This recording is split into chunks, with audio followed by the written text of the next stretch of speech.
Hi, I'm Paul Rosenrood. You might remember me from a video where I said and ah a lot for 20 minutes. I'll be faster this time.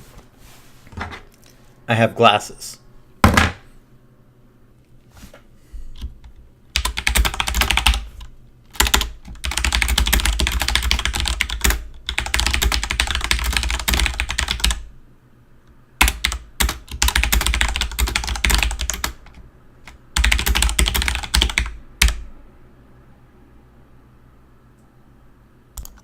For various reasons, there's a name I've been hearing a lot more often than I usually do, and that name is Richard Nixon.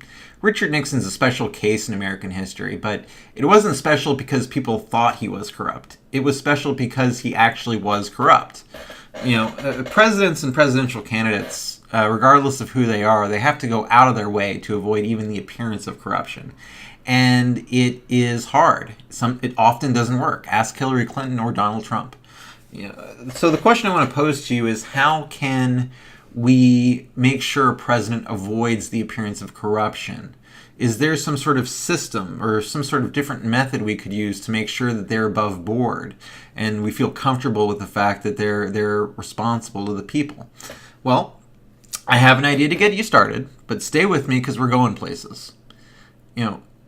Avoiding the appearance of corruption is easy if you make it impossible to be corrupt.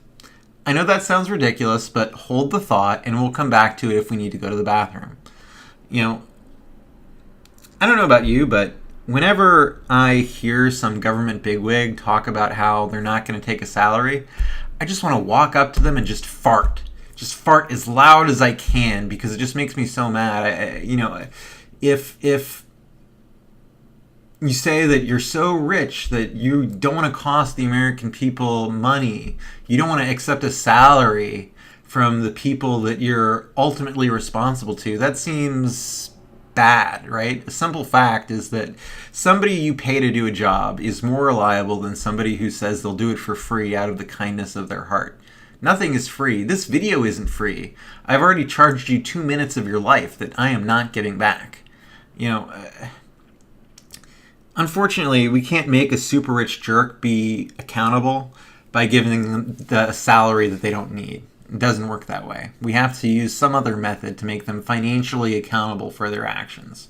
So here's my modest proposal. If you become president of the United States of America, you cannot spend any money that you received after you announced you were running for president, unless that money comes from your government salary, the money you get for being president. The idea here is to make it basically impossible to accept bribes or any sort of financial aid in exchange for an official action. Because instead of looking at specific actions, we're limiting the actual source. We're determining what specific sources you can have, and if there's anything else, we know something's up, right? Unfortunately, you couldn't do this for any elected official because there's too many, and you couldn't do it for Trump because he didn't sign up for this. It's important that, for this to happen, whoever becomes president has to realize, okay, this is the bargain I'm making, and you might think this is unfair, right?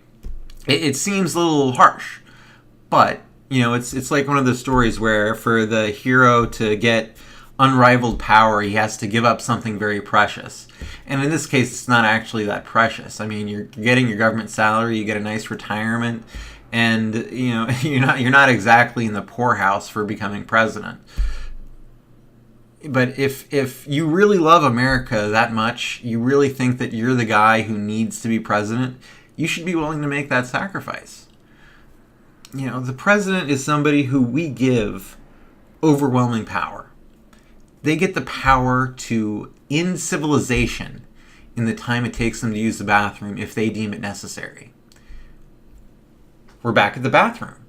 Okay, so, bathrooms are great because they're very simple. You know what they're for. They're very clean most of the time, unless they're public. And they're marvels of modern engineering. And our idea needs some cleaning up.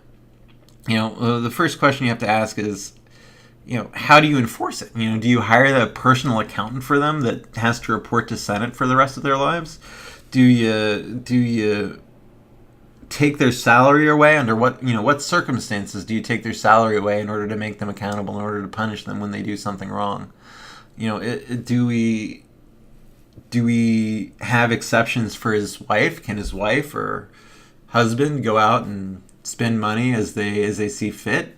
Can they will anything to their children?